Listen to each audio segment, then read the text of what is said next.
Assalamualaikum warahmatullahi wabarakatuh. A'udzu billahi minasyaitonir rajim. Bismillahirrahmanirrahim. Innal hamdalillah nasta'inuhu wa nastaghfiruhu wa nu'minu bihi wa natawakkalu 'alaihi. Wa na'udzu billahi min shururi anfusina wa min sayyiati a'malina. من يهده الله فلا مضل له ومن يضلله فلا هادي له أشهد أن لا إله إلا الله وحده لا شريك له وأشهد أن محمدا عبده ورسوله اللهم صل على سيدنا محمد وعلى آله وصحبه أجمعين وبارك وسلم أما بعد بسم الله الرحمن الرحيم والعصر إن الإنسان لفي خسر إلا الذين آمنوا وعملوا الصالحات وتواصوا بالحق وتواصوا بالصبر صدق الله العظيم. وقال رسول الله صلى الله عليه وسلم من سلك طريقا يلتمس فيه علما سهل الله له به طريقا إلى الجنة أو كما قال صلى الله عليه وسلم. Alhamdulillah, syukur kepada Allah Ta'ala kerana masih lagi diberi kesempatan untuk melaksanakan kewajipan kita solat fardu maghrib secara berjemaah. Dan insya-Allah biasa kita menunggu solat fardu isya ni, kita sambung pengajian kita.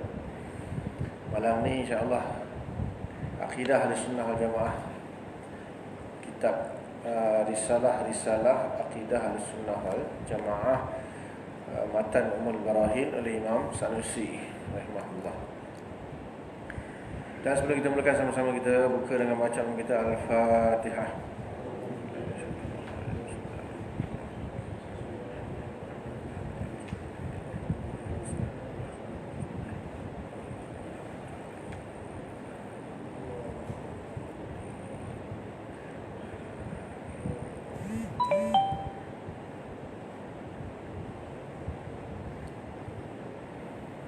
Noti tu kena apa?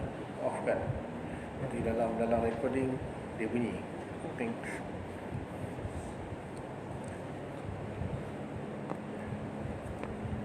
Muka surat 25 insya-Allah. Betul lah, 25. Tanda saya ni 25. Nombor 3, makna dua kalimah syahadah. Belum kan? Surat 25. Makna dua kalimah syahadah. Jadi kita selesailah, maksudnya akidah kita tentang ketuhanan dan tentang kenabian selesai. Maksudnya beberapa sifat yang wajib kita mengetahuinya serta beriktikad sebanyak 20 yang wajib, 20 yang mustahil dan satu yang harus. Begitu juga terhadap Rasul, 4 yang wajib, 4 yang mustahil, satu yang harus.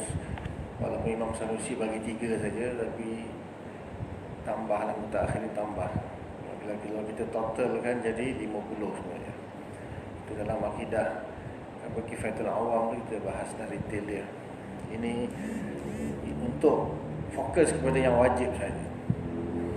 Kemudian Imam Sanusi menutup kitab ni dengan membahas makna dua kalimah syahadah dan memberi gambaran di mana kedudukan sifat 20 itu dinisbahkan kepada kalimah syahadah. Ketahuilah bahawa sesungguhnya ucapan la ilaha illallah Muhammadur Rasulullah merangkumi semua masalah akidah yang telah disebutkan sebelum ini. Ya, sifat 20 yang kita belajar tu sebenarnya ada terkandung di dalam kalimah la ilaha illallah Muhammadur Rasulullah. Ini disebabkan makna al-uluhiyah, ketuhanan. Yalah, okey. Maknanya di sini dia pecah dua lah. Satu dibahas la ilaha illallah dulu, maka itu berkaitan dengan sifat-sifat Allah. Nanti Muhammad Rasulullah kaitannya dengan sifat-sifat Rasul serta apa yang dibawa oleh Rasul lah, iaitu perkara-perkara yang gaib. Okay. Makna uluhiyah, maknanya dalam lafaz la ilaha, la tu kan nafi, tidak ada, tiada. Ilaha tu Tuhan. Ilaha tu Tuhan. Ilah kan. Jadi apa makna Tuhan itu? Apa makna Tuhan?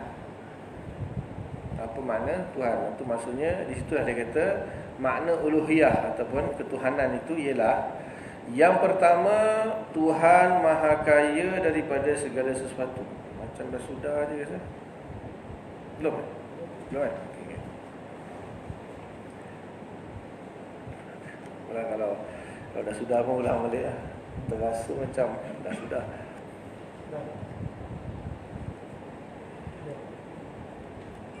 Ada yang tanda lebih pada tu tak?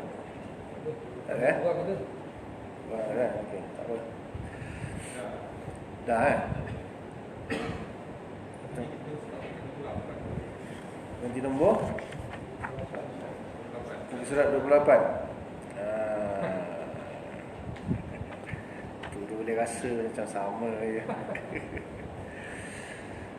Okey, cuma kita ulang kaji balik sebab dia kan 3 minggu macam-macam berlaku kan. Jadi daripada ilah itu ada dua makna. Satu, Tuhan yang Maha Kaya. Maksud Maha Kaya di sini tidak berhajat. Itu lebih tepatlah, lebih mudah difahami. Maha Kaya nanti orang tak pernah faham. Sebab istighna itu tidak berhajat. Maha Kaya sebenarnya sebab kita ni gunakan istilah kaya tu dengan banyak harta. Kaya kan banyak istilah kaya gitu. Tapi sebenarnya Maha Kaya itu sebenarnya maksud yang sebenarnya tidak perlu kepada apa pun. Dia tak perlu dah. Dia tak berhajat kepada sesiapa pun, kepada apa pun. Tapi kalau kita orang kaya masih banyak lagi, perlu makan, perlu minum, perlu nafas, perlu rumah, perlu kereta, perlu macam-macam. Tapi sebenarnya makna Maha Kaya itu tidak perlu kepada apa pun. Kemudian makna yang kedua, segala sesuatu amat memerlukan kepadanya. Iftiqaru kulli syai'in ilaih. Dia mesti ada istilah dia apa? Dua arah, dia saling. Dia tak boleh satu arah saja. Maknanya Tuhan tak perlu kepada selain dia perlu kepada Tuhan. Dia mesti kena dua syarat ni, dua arah ni baru boleh dianggap Tuhan. Satu saja tak cukup. Dia tak perlu kepada yang lain, tapi yang lain pun tak perlu kepada dia. Itu bukan Tuhan. Dia tak perlu kepada lain, tapi lain perlu kepada dia. Jadi itu barulah Tuhan. Okey, untuk yang pertama tu kategori dia istighna lah dia panggil. Kategori istighna, Maha Kaya tu, tak perlu, tak berhajat, mewajibkan Allah itu bersifat wujud, qidam, baqa, mukhalafah lil hawadis, tanazuhun anin naqais, iaitu cabang kategori bagi samak, basar, kalam. Semua kita dah bahas pada pertemuan lain. Kalau agak-agak nak refer balik, kita ada rakaman kan. Sekarang ni yang kita nak bahas ni muka surat 28, iaitu yang kedua, berhajat segala sesuatu kepada Allah Subhanahu Wa Taala. Makna kedua bagi ketuhanan tu iaitu iftiqar kulli syai'in ilaih. Maknanya makhluk selain dia semua perlu. Yang kedua, umumul qudrah, kuasa yang penuh. Yang ketiga, artinya kehendak, iradah. Yang keempat, ilmu, pengetahuan. Ini disebabkan sekiranya ternafi sifat-sifat di atas, nescaya tidak mungkin wujud sedikit pun daripada alam semesta ini. Justru itu tiada sesuatu apapun yang akan berhajat kepadanya. Perkara itu mustahil kerana telah diyakini bahawa setiap sesuatu pasti berhajat kepadanya. Jadi Tuhan itu untuk dia sendiri wujud tanpa perlu kepada yang lain. Maka dia perlu kepada wujud, dia perlu kepada qidam, baqa, mukhalafah lil hawadis, tanazuhan dan naqais, itu sama pasal kalam. Untuk dia. Sekarang ni untuk menciptakan alam ini, menciptakan makhluk. Makhluk kan perlu kepada Allah lah. Maknanya kalau Allah tak cipta makhluk, makhluk pun tak wujud. Allah tak cipta alam semesta, makhluk pun takkan, alam semesta takkan wujud. Mana perlunya alam semesta untuk wujud itu, dia perlu kepada Tuhan, yang mana Tuhan tu mesti memiliki keempat-empat ni lah. Nanti ada lagi lah, jadi sekarang tambah lagi. Setakat ni dia bagi tahu 4 dulu. Mestilah dia sebenarnya susunan tu tak penting lah, sebab dalam bagi Tuhan tidak ada susunan. Allah yang Ta'ala sifat ni dia tak ada muncul dahulu, muncul kemudian. Dia qadim. Mana semuanya sama, tidak ada permulaan. Cuma penulisan di sini Imam Ghazali tulis hayah dulu. kudrah, iradah, ilmu. Ada setengah ulama tulis kudrah, iradah, ilmu, hayah. Terbalik. Kudrah, iradah, ilmu, hayah lah sekali. Pasal apa?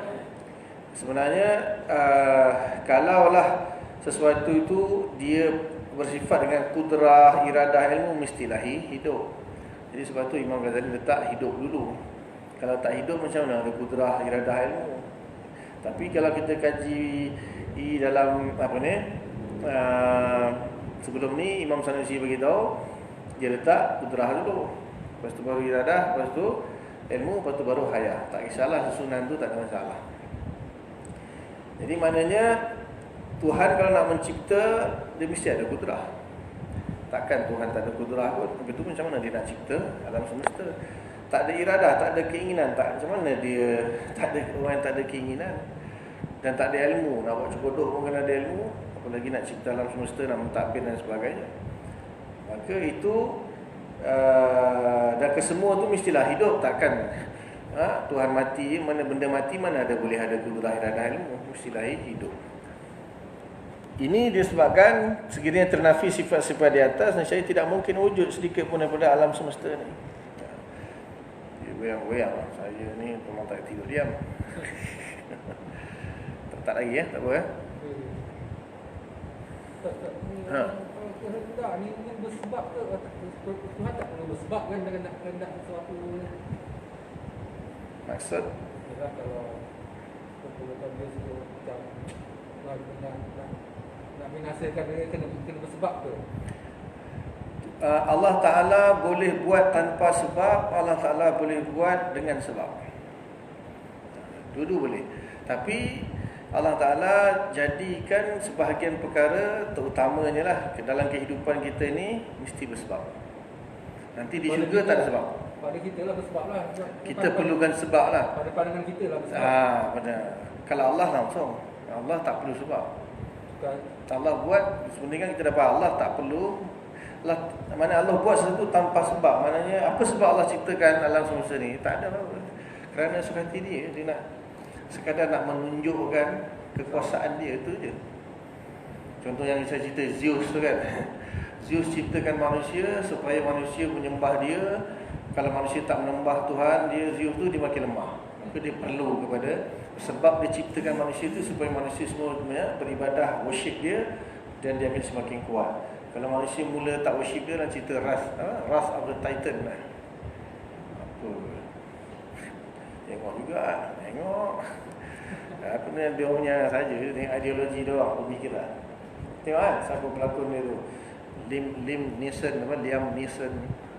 Apa tu? Kan dia jadi Zeus. Kan dia kata tu, kita ciptakan manusia sebab manusia kena ibadah kat kita supaya kita jadi semakin kuat. Sekarang manusia dah mula tak nak ibadah, kita semakin lemah. Jadi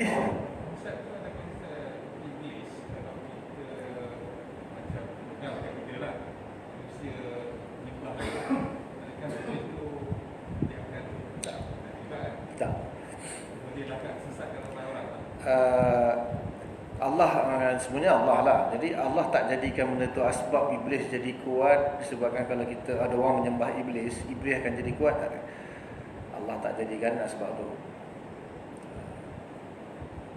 Tak ada ketetapan daripada Allah kalau iblis tu nak jadi kuat kena pengaruhi manusia supaya manusia sembah dia akan jadi semakin kuat. Tak ada nas lah dalam agama kita lah. Dia orang lakut mungkin semakin macam apa, semakin ramai menyembah iblis tu, yang kuasa jahat tu semakin kuat. Mungkin itu teori dia orang.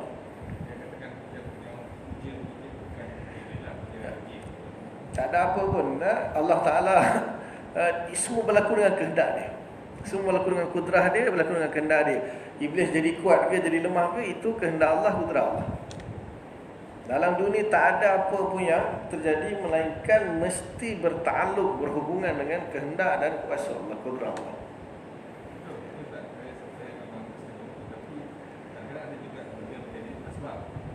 Ya, sebab tu lah, contohnya kita nak makan, nak kenyang, kita kena makan.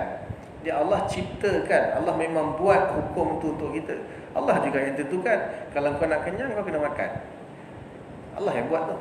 Tapi Allah je boleh buat juga kita kenyang tanpa makan. Tapi Allah tak nak. Dia nak di dunia ni kita nak dapatkan sesuatu kena usaha. Di akhirat, di syurga tak ada. Syurga kita tak makan pun kenyang. Dan kita nak makan pun tiba-tiba ada. Tak perlu kita berusaha untuk dapatkan makanan, tak perlu. Di syurga Allah buat cara lain. Di dunia buat cara itu kehendak dia. Tapi ada je orang mungkin makan tak kenyang-kenyang ataupun tak makan kenyang. Macam Nabi, contoh Allah bagi contoh kan, Nabi Ibrahim masuk api tak terbakar. Tapi sebenarnya Allah Ta'ala dah tetapkan, kalau tak percaya pergi trial, tengok letak tangan ke api terbakar ke tak. Jadi Allah nak tunjukkan sebenarnya dia boleh buat api, bukan api yang membakar, dia yang membakar. Tapi dia dah tetapkan di dunia kau nak bakar guna api. Tak ada. Kalau satu dunia ni memberontak, maksiat, kufur kepada Allah pun sikit pun tak mengurangi kan. Dalam hadis 40 tu, hadis kursi. Ya abni inna awwal law anna awwalakum wa akhirakum wa insakum wa jinnakum kana ala atqa qalbi wahidin rajulin minkum. Wahai hamba-Ku, kalaulah yang paling awal di kalangan kamu sampailah yang terakhir di kalangan jin, di kalangan manusia, semuanya jadi yang paling takwa di kalangan kamu. Contohnya semua jadi macam Nabi Muhammad. Ma zada zalika fi mulki syai'a. Sikit pun tak menambahkan pada kerajaan aku. Kehendak ni bukan kita dah tahu kan memang ada takdir semua apa. Kehendak ni pun memang termasuk dalam tu. Kehendak Allah. Kehendak Allah qadim. Pada awal memang dah ada dah. Sudah qadim. Siap. Yang baru hanya kudrah saja. Maksud? Yang Allah menciptakan barulah. Tapi bukan mana kudrah Allah itu baru, pelaksanaan apa yang Allah kehendaki itu baru. Ya kalau kudrah Allah Taala melaksanakan secara qadim, wujudlah qadimlah alam ni. Iradah Allah dah qadim, tapi Allah Taala sebenarnya walaupun iradah dia dah qadim, contohnya Allah sudah dah qadim, Allah berkehendakkan kita kuliah malam ni. Sebenarnya Allah boleh juga berkehendak untuk kita tak kuliah malam ni. Tapi Allah sudah memilih untuk kita kuliah malam ni, dia jadi.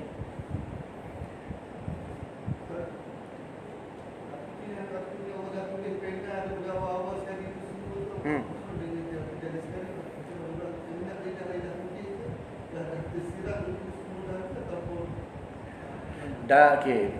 Dalam ilmu Allah qadim, apa yang akan terjadi, yang sudah terjadi, yang sedang terjadi, yang akan terjadi, semuanya sudah selesai.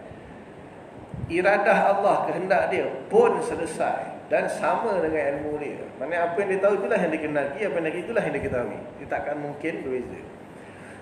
Dan yang tertulis itu hanya sekadar Allah nak menzahirkan saja, nak tunjukkan. Kan Allah Ta'ala saja dia nak buat sistem. Jadi ada malaikat-malaikat yang akan bertugas. Allah saja je guna tunjukkan lagi dia ni raja, dia punya sifat kerajaan itu kan.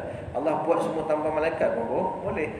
Tapi Allah nak tunjukkan dia buat yang akan menjalankan semua takdir dia ni malaikat. So semuanya kena tulis dulu SOP dia dekat Lauhul Mahfuz. So malaikat ada tugas-tugas. Oh ini bagi rezeki dekat Malaysia berapa banyak. Hinai berapa banyak hujan nak turunkan di Sungai Kayangan. Hinai berapa banyak panas, hinai daun banyak nak gugur. Itu maklumat semua malaikat lah yang perlu. Allah tak perlu pun, dalam ilmu dia dah ada, iradah dia dah ada semua. Itu untuk malaikat lah. So ada malaikat bertugas ambil, dia ada tahunan, dia ada sekaligus, dia ada, tapi kalau untuk apa yang berlaku di bumi ni dia ada harian, mingguan, bulanan, tahunan. Yang apa bahagian apa inventory, yang bahagian logistik, semua ada lah malaikat-malaikat ni. Maklumatnya semua dapat dari Lauhul Mahfuz. Semua yang ada tertulis tu. Jadi malaikat yang bertugas dia akan pas ke satu muntaha ni, dia malaikat yang tugas di bumi, yang bahagian ni bagi, ni akan ambil kira untuk yang rezeki, yang bahagian maut kan. Malaikat maut dapat senarai, yang kurang macam-macam. Okey. Semua maklumat tu ada kat Lauhul Mahfuz. Itu yang tulis tu hanya sebagai panduan untuk malaikat. Sebab ada malaikat tu yang menjalankan semua. Boleh ke? Ada kuasa, ada buku lain tak Allah ada yang kita tak tahu kan?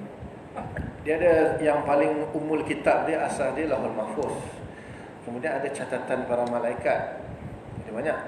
Lepas tu dia ada catatan dalam ketika kita baru lahir, lepas roh ditiupkan kan, tu malaikat tulis kita punya seumur hidup, kita punya dah ada rekod dah. Kemudian dia ada rekod untuk kita punya tahunan punya, rekod kita punya bulanan, mingguan, semua ada. Lepas tu di sini rekod lagi. Sini pun rekod, apa yang sini rekod tally dengan apa yang dalam Lauhul Mahfuz. Dia takkan berubah. Jadi dalam Quran kan kullu saghiratin wa kabiratin mustatar. Setiap kecil sebesar zarah atom pun tertulis, tercatat. Yang paling besar malaikat Jibril Israfil pun tercatat. Mustatar, maksudnya sudah ditulis. Maksudnya tak ada satu pun terkeluar daripada ilmu Allah, daripada kitab Allah. Dahsyat tak dahsyat. Sebenarnya kalau kita fikir tentang Tuhan pening gitu, kita tak boleh nak comprehend. Dia catat dunia ni sampai akhirat selama-lamanya, sentiasa duduk berjalan ni. Nisbah dia sebelum benda tu terjadi 50,000 tahun dah tulis. Itu sahih tu. Kataballahu maqadiral khalaiq qabla an yakhluqas samawati wal ardi bi 50,000 sanah. Sahih Bukhari Muslim. Allah menulis ketetapan maqadir, ketetapan makhluk 50,000 tahun sebelum diciptakan langit bumi. Jadi kita, apa yang kita kan masuk syurga kan selama-lamanya. Apa yang kita akan makan dalam syurga pun dah tulis dah. Tapi benda tu terjadi 50,000 tahun sebelum terjadi. Tu Nabi pergi Mi'raj, Nabi dengar bunyi. Nabi tanya Jibril apa dia? Dia berkata tu bunyi qalam, bunyi pen yang sedang menulis di Lauhul Mahfuz. Jadi orang kata nak tulis apa lagi ya? Sebab kita kan tak ada kesudahan ketika dalam syurga, maka dia kena tulis lagi ya. Tapi dia punya istilah apa? Majid, bukan majid. Dia punya tempoh sebelum terjadi dengan dah ditulis tu 50,000 tahun. Mana makhluk pertama yang Allah cipta adalah kalam. Qalam. Bukan kalam, qalam Kalau kalam lain, qalam pakai qaf. Awwalu ma khalaqallahu al-qalam. Wa qala lil-qalam uktub. Qala al-qalam malaktub. Awal-awal yang Allah cipta adalah qalam. Kemudian Allah perintahkan qalam suruh tulislah. Kemudian qalam tanya apa yang aku tulis, apa yang akan berlaku sekarang sampailah kiamat. Qalam tu pen. Bukan pen ni lah, dia punya saiz dia tu tak tahulah macam mana. Tulisan emas dalam mahfuz tu dibuat dari intan putih. Pen Nabi itu memang pen. Lepas tu kita panggil pen guna qalam, alat untuk menulis. Dan Lauhul Mahfuz tu lebih besar daripada langit dan bumi. Dan dia dibuat dari intan putih. Buku baca kitab ni Imam Ibn Katsir Al-Bidayah wa Nihayah, mendatangkan semua hadis-hadis tentang sejarah penciptaan alam semesta. Al-Bidayah wa Nihayah, ada terjemahan dalam bahasa Indonesia dekat 20 jilid. Beli itu surah. Banyak kitab-kitab besar tu tengok, tapi tak tahu lah ada orang pernah usik ke tak. Tak pernah usik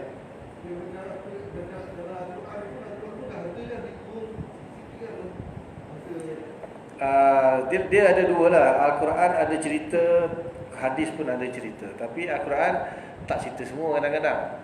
Al-Quran yang boleh kata agak je lah, tak detail sangat, tapi agak detail.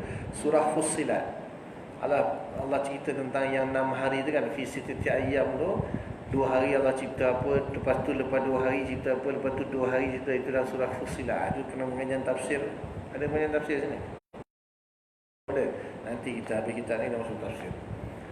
Saya mengajar tafsir 2-3 tempat. Di madrasah mengajar tafsir juga. Tafsir nanti macam-macam. Cerita cuma masalah tafsir ni dia jenis, dia tak kumpul semua kisah dalam satu surah, kecuali surah Nabi Yusuf. Kalau cipta langit, cerita Adam dengan malaikat, Nabi Adam dengan iblis, maka itu sini dalam surah Baqarah sikit, dalam surah Taha sikit, dalam surah Al-Kahfi sikit. Cerita Firaun dengan Musa pun sikit, sini sikit, sana sikit. Itu pengajian tafsir lah. Ikut ayat lah, biasanya ada setengah tempat tu dia ikut ustaz tu, dia pilih apa?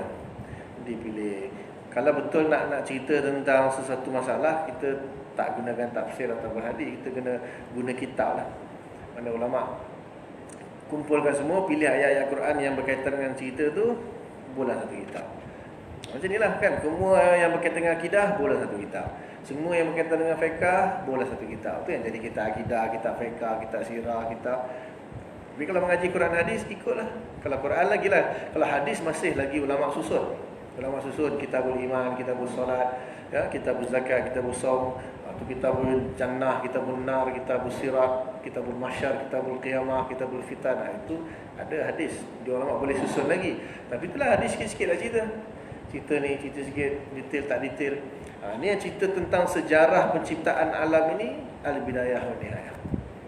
Semua Quran hadis dia cerita daripada mula Allah ciptakan ya, sampai zaman dia hidup. Imam Ibn Katsir kurang ke-8, 770 dia meninggal. Dia cerita berawal, tapi apa berlaku pada setelah Nabi Adam turun ke bumi yang berlaku, satu itu dia cerita. Daripada cipta Nabi Adam masuk syurga, makan buah huldi kena buang, turun bawah. Lepas tu apa jadi? Lepas tu Qabil, lepas tu masuk zaman Nabi Nuh, lepas tu zaman banjir, lepas tu Nabi Nuh sampai Nabi Musa, Nabi Isa, Nabi Muhammad, lepas tu Khalifah, lepas tu Bani Umayyah, Bani Abbasiyah, sampai zaman ni. Al-Bidayah wa Nihayah. Itulah ulama. Bukan calang-calang orang. Dia orang ni hafal kan, hafal ratusan ribu hadis. Sumber dia Quran, hadis, dan juga kalau ada segala macam cenderung mendatangkan kisah-kisah Bani Israel. Sebab dalam Taurat, dalam Injil pun ada kisah. Ulama-ulama Yahudi Nasrani pun ada ulama juga. Dan Nabi kata hadithu an Bani Israel wala haraj. Sampaikanlah ataupun ceritakanlah daripada kisah-kisah daripada Bani Israel. Dia panggil Israiliyat kan. Wala haraj. Nabi kata, cuma Nabi kata la yusaddiquhu wala yukadzibuhu. Jangan kamu benarkan dan jangan kamu dustakan. Cerita. Sekadar cerita. Tapi tak boleh diambil untuk jadi dalil hukum. Itu memang confirm. Tak boleh. Ulama. Bayangkanlah kalau Imam Ahmad boleh hafal 1 juta hadis dengan sanad-sanad sekali. Setakat Ibn Katsir tu hafal hadis tentang bidayah nihayah tu biasa. Dia nukil lah. Biasanya ilmu tu orang yang berada pada zaman tu dia mengarang apa yang berlaku zaman dia. Lepas tu dia simpan satu kitab. Lepas tu ulama yang seterusnya datang karang lagi. Jadi yang datang kemudian dia cuma baca je. Daripada sana jadi dikumpulkan kompilasi lah kita kata. Kalau sejarah ni kompilasi lah. Sejarah mana boleh nak ijtihad ke apa, tak ada. Kalau bab sejarah ni kompilasi je. Dia dapat maklumat daripada ulama sebelum tu lah. Kita dikaji kita sebelum tu. Kan sepanjang zaman kan ada ulama sejarah, ulama tarikh. Semua ada sumber lah. Dia kan bagi tahu lah ni sumber mana. Yang paling utama Quran lah. Quran, lepas tu hadis, lepas tu asar-asar sahabat, lepas tu termasuk juga kisah-kisah Israiliyat. Macam contohnya Abdullah bin Salam. Dia ulama di kalangan orang Yahudi. Dan dia masuk Islam, Abdullah bin Salam. Jadi dia pun banyak ilmu juga. Kisah-kisah tak semestinya apa yang kisah ada dalam Taurat Injil ada dalam Quran, ada yang tak ada. Ka'ab ini yang paling banyak sebenarnya, yang paling alim dalam bab sejarah Ka'ab Ahbar dengan Wahab bin Munabbih. Tabi'in. Dia orang ni tabi'in. Zaman Nabi dia orang hidup tapi dia tak dapat hidayah lagi zaman Nabi. Setelah Nabi wafat baru dia masuk Islam. 2 orang ulama Yahudi, Ka'ab al-Ahbar dengan Wahab bin Munabbih. Abu Hurairah paling banyak riwayat kan daripada 2 ni. Cerita-cerita Israiliyat. Nabi tak kisah. Nabi dah hadis tu manusia wala haraj. Cuma jangan kata jangan benarkan, jangan dustakan. La yusaddiquhu wa la yukadzibuhu. Sekadar cerita. Wahabi kan kecoh. Lihat tak boleh. Nabi kata boleh. Imam Ibn Katsir first kali dalam mukadimah kitab Bidayah Nihayah dia bertang hadis ni. Hadithu an qala Rasulullah hadithu an Bani Israel wala haraj. Wahabi kan kecoh. Israiliyat tak boleh pakai. Israiliyat tak boleh pakai. Memanglah kita tak pakai buat untuk tak ada siapa ulama ambil tu untuk jadikan hukum. Cerita betul tak betul. Nabi kata la yusaddiquhu wa la yukadzibuhu. Jangan benarkan, jangan dustakan. Kalau ada pelajaran yang nak diambil, ya ambil apa saja. Kalau tak ada sekadar cerita. Macam cerita hantu Betul tak betul cerita hantu tadi? Ada sanad. Yang kata betul bab sini sanad, yang kata tak betul bab sini sanad. Kan? Sekadar cerita, tak ada apa pun kita cerita. Kalau betul, tak betul. Tak ada apa pun, tak ada kaitan dengan hukum hakam akidah ke, hukum hakam fiqh ke.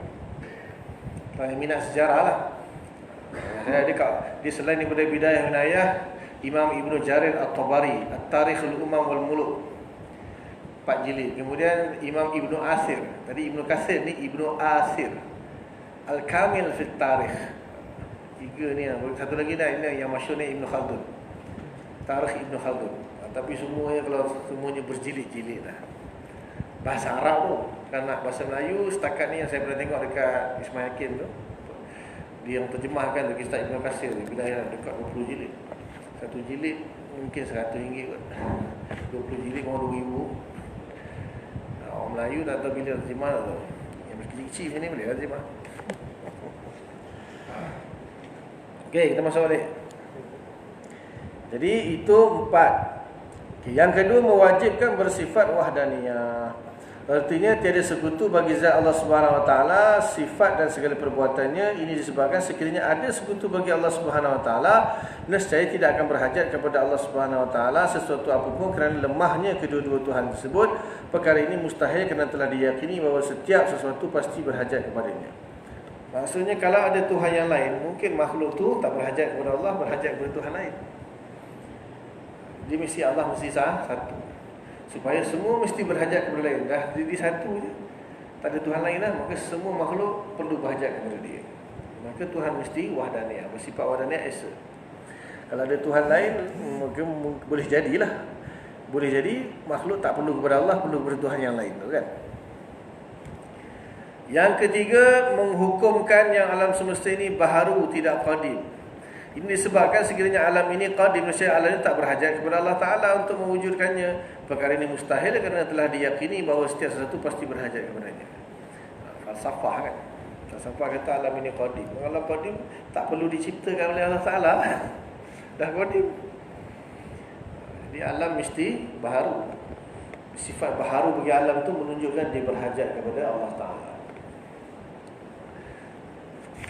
Kemudian sebelah, menghukumkan bahawa tiada sesuatu pun dari alam semesta ini mampu memberi kesan, mewujudkan ataupun tidak mewujudkan secara semula jadi terhadap satu benda. Ini disebabkan sekiranya perkara tersebut berlaku, nescaya benda tersebut tidak berhajat kepada Allah Subhanahu Wa Taala dalam penciptaannya. Perkara ini mustahil kerana telah diyakini bahawasanya setiap sesuatu pasti berhajat kepadanya. Begitu juga mustahil hukumnya jika diandaikan ada sesuatu daripada alam semesta ini yang memberi kesan dengan kuasa yang diciptakan oleh Allah Ta'ala di dalamnya. Ini merupakan pegangan bagi setengah orang yang tidak berpengetahuan. Perkara ini menjadikan Allah Subhanahu Ta'ala berhajat kepada satu perantaraan lain untuk melakukan sesuatu. Ianya mustahil dan batil kerana telah maklum bahawa Allah Subhanahu Ta'ala Maha Kaya, tidak memerlukan daripada setiap sesuatu. Ini soalan tadi tu. Sebab Allah Ta'ala tak perlu sebab. Cuma kadang-kadang Allah Ta'ala, kadang-kadang lah di dunia ni Allah Ta'ala memang tetapkan nak buat benda tu bersebab.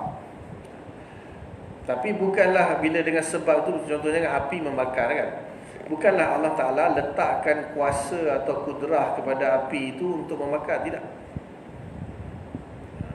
Allah juga yang membakar, bukan api membakar. Tapi kita tengok api itu membakar, kita nampak api itu membakar. Jadi kalau dikatakan ada orang yang tak berpengetahuan, maksudnya orang jahil, dia kata Mu'tazilah kata Allah bagi kuasa kepada api, lepas tu api membakar. Allah bagi kuasa kepada makanan, makanan mengenyangkan. Allah bagi kuasa kepada air, air menghilangkan haus. Tak. Kita disunah kata tak. Allah tak perlu kepada kudrah dia. Dia nak bagi ke orang buat apa? Kudrah dia nak bagi kepada makhluk buat apa? Dia sendiri yang laksanakan kudrah tu, kudrah dia. Cuma yang kita nampak makan kenyang. Jadi Mu'tazilah kata makan itulah yang melahirkan atau menghasilkan kekenyangan. Api itulah yang menghasilkan kebakaran. Kita kata kita nampak ke api itu menghasilkan kebakaran, menciptakan kebakaran? Yang kita nampak terbakar je, betul? Kita nampak api, kita nampak terbakar. Allah cipta api, Allah cipta terbakar. Kita nampak dalam kehidupan seharian kita. Salah tak? Ustaz, kalau kita memang selalu kita macam kita sakit, kita makan panadol. Kita tahu memang Allah bagi kan? Tak ada salah. Tak masalah. Yang salah tu i'tiqad bahawa panadol lah yang memberi sembuh. Itu yang salah. Ha? Ha. Islam wahyu dan ini pada Nabi untuk bawa kita ke jalan Islam. Melalui Nabi kan masalah dari Islam. Itulah mudah. Dengan api yang bakar panas. Sama. Maknanya Allah Ta'ala buat jadikan sebagai sebab. Walaupun dia boleh saja bagi petunjuk ilmu kita tanpa rasul, tanpa nabi, boleh je. Sekarang ada nabi, sekarang ada rasul, so kita sesat. Contoh paling mudah. Oh, dia tak apa, ada ulama kan. Tanpa ulama pun Allah Ta'ala boleh buat. Sama je api membakar, nabi beri petunjuk, sama semua sebab. Itu memang kehendak dia lah, dia nak buat macam tu. Mu'tazilah kata apa? Allah wajib mengutuskan Nabi. Kalau Allah tak utuskan Nabi, macam mana manusia nak kenal Allah? Macam mana manusia nak tahu yang Islam tu agama yang Allah kenali? Allah ciptakan tu ilmu dalam manusia tu, selesai. Nabi tu sendiri macam mana dia tahu Allah tu? Nabi tu sendiri macam mana dia tahu Allah tu Tuhan, agama Islam tu benar? Allah buat macam mana? Kalau Allah boleh buat pada Nabi, Allah tak boleh buat pada manusia lain. Itu Allah punya, dia kehendak dia lah. Dia kehendak dia nak dia bagi, dia ciptakan ilmu, bagi ilmu kepada Nabi. Itu pun kan diutuskan malaikat tu, Jibril. Tanpa Jibril pun boleh. Tapi Allah nak utuskan Jibril. Jibril sampaikan ilmu kepada Nabi. Nabi sampaikan ilmu kepada kita, kepada sahabat-sahabat dia lah. Sahabat dia sampaikan kepada tabi'in, tabi'in sampaikan seterusnya generasi dan seterusnya sampai kepada kita. Itu yang Allah nak macam tu. Sekiranya Allah tak nak buat macam tu, dia nak dia ciptakan manusia, dia bagi semua jadi Nabi, pun boleh, tak ada masalah. Kalau dia nak dia jadikan manusia semuanya beriman semuanya, pun boleh. Atau dia nak jadikan semua kafir, pun boleh. Dalam Quran kan sebutkan, walau syi'na la'aitaina kullahum hudaha walakin haqqal qawlu minni la'amla anna jahannama minal jinnati wan nasi ajma'in. Kalau aku kendaki, aku bagi semua hidayah pun boleh, Allah kata. Allah kenal, Allah beritahu. Tapi aku dah tetapkan apa, ramai yang akan masuk neraka daripada jin dan manusia. Aku akan sumbatkan dalam neraka jin. Kenapa? Sebab dia Allah, dia Tuhan. Jadi apa yang, ini sebenarnya ujian kita. Inilah ujian kita. Kita diuji dengan sebab. Kita diuji dengan sebab. Sebab ni ujian. Kita disuruh, kalau kita nak kenyang, kita suruh makan. Kita nak duit, nak harta, kita suruh kerja. Kita nak hilang haus, kita suruh minum. Tapi jangan yakin dengan semua tu. Allah yang bagi kenyang, Allah yang bagi, semua Allah bagi. Ujian. Kita diuji dengan asbab. Itu kesimpulan dia. Kalau tak ada namanya darul imtihan, tempat ujian dunia ni. Ini ujian yang paling susah untuk ada orang kan diuji dengan sakit, diuji dengan itu, ujian bab lain, musibah. Ini dengan ujian yang kita tak sedar, kita terperangkap dengan asbab. Tak ada duit, matilah aku. Tak ada kerja, kena buang kerja, matilah aku. Sejak bila pula kerja duit tu hidup kau? Kan? Ujian sebenarnya. Asbab ni ujian. Tapi kita bukan tapi kita disuruh untuk gunakan asbab. Ada penolong sufi kan, tasawuf, ini semua aku yakin Allah Ta'ala bagi kenyang, tak payah kerja kan, aku doa je. Itu jahil syariat, tak boleh. Allah perintahkan kita suruh makan kalau nak kenyang, suruh makan ubat kalau nak hilangkan sakit, cari ubat, suruh kita bekerja cari duit. Syariat tu Allah suruh. Cuma Allah kata kau jangan yakin dengan benda tu. Bila aku punya perintah, kau berhenti. Orang sibuk kerja bisnes restoran tengah hari kan, customer ramai, tiba-tiba azan. Kan? Lupa ala-ala test tengok kan. Azan ni dah buat. Boleh je dia sembahyang lagi pukul 3, pukul 4 kan? Boleh je. Tapi kat situlah akan menunjukkan dia nak utamakan dia punya kerja ke, nak utamakan sembahyang berjemaah awal waktu di masjid. Boleh je dia adjust. Dia pergi seorang, pekerja dia tolong jaga, boleh je kan. Ni dia tak nak. Dia dah tengok sudah amal semua dia dengan cashier. Contoh je lah. Itu ujian. Allah ni boleh buat semua benda. Cuma kita kena faham tertib dia kat dunia ni. Jadi buat untuk uji kita. Besok di syurga tak perlu kerja, tak perlu apa, tak perlu kita terlintas je kita nak apa pun. Syurga tak ada asbab-asbab dah. Inilah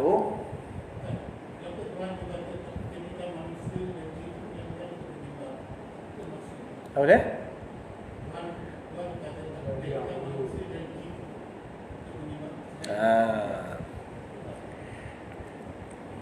Dia kita katakan Allah Ta'ala buat sesuatu tanpa sebab, nampak?